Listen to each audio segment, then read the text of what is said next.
Chapter 4 Banquet of Submersion.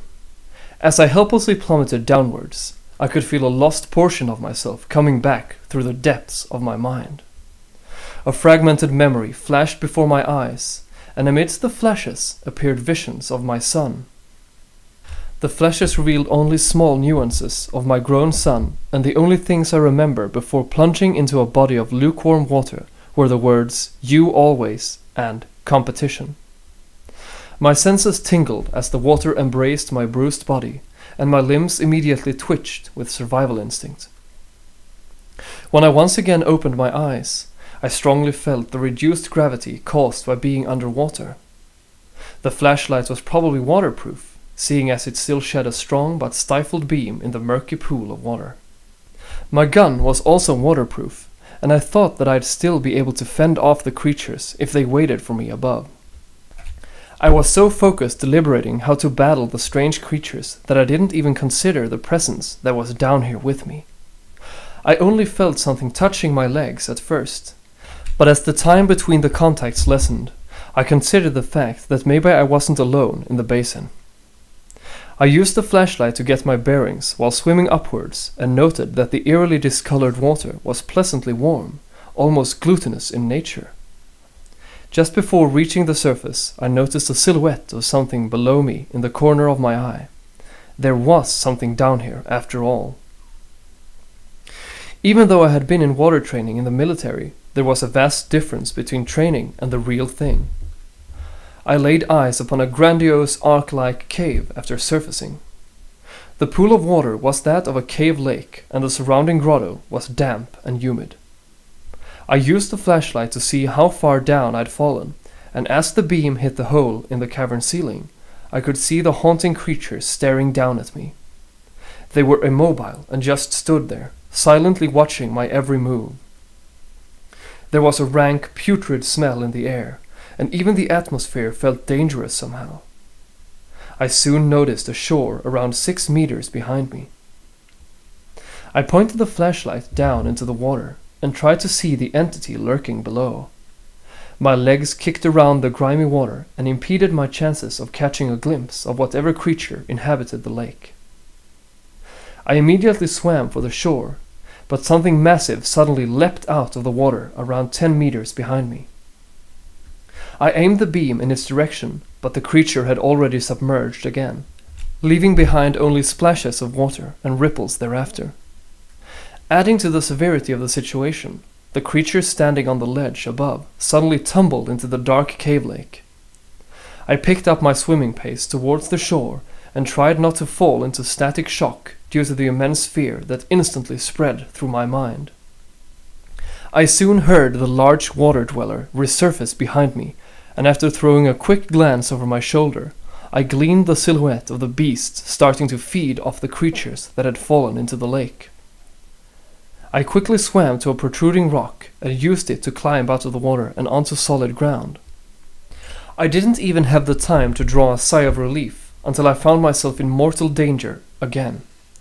The creature had been working its way through the floating corpses and now had its gaze dead set on me.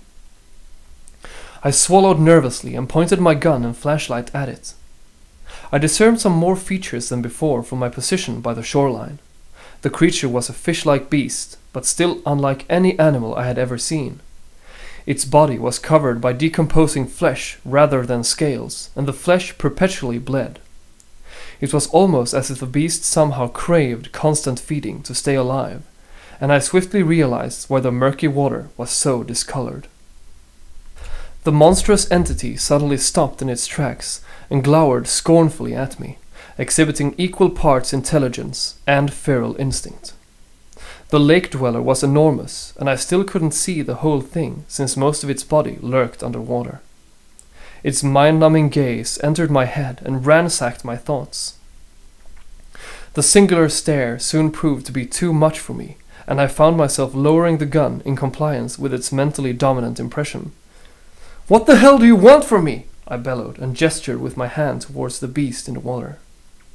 It remained silent and effortlessly used its fins to hover amidst the remains of the floating corpses in the blackened lake.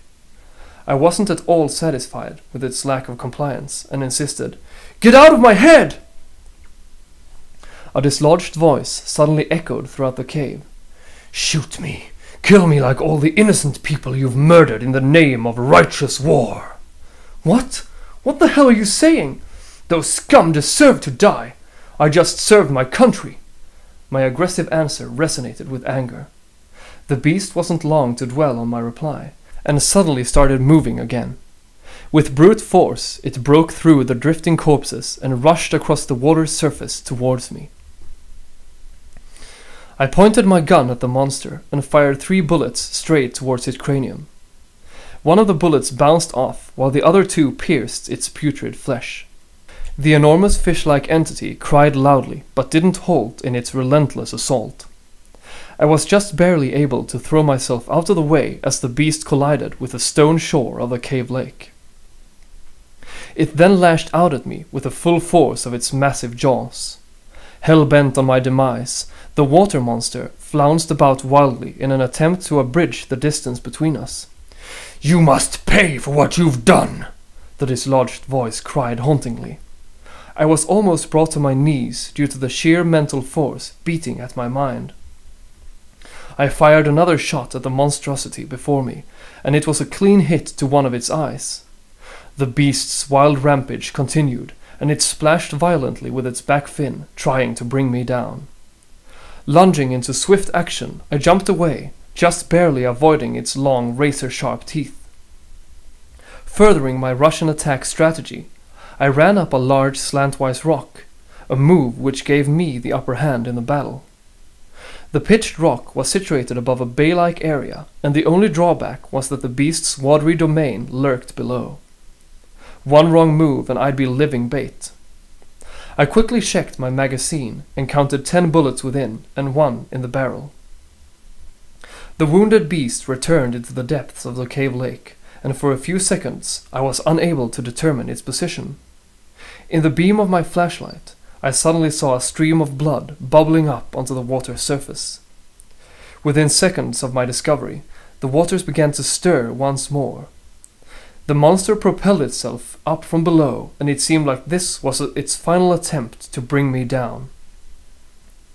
Before long, the surface broke in a symphony of blood and horror, and from out of a fountain of splashing water, the fish-like beast soared towards me with all of its might.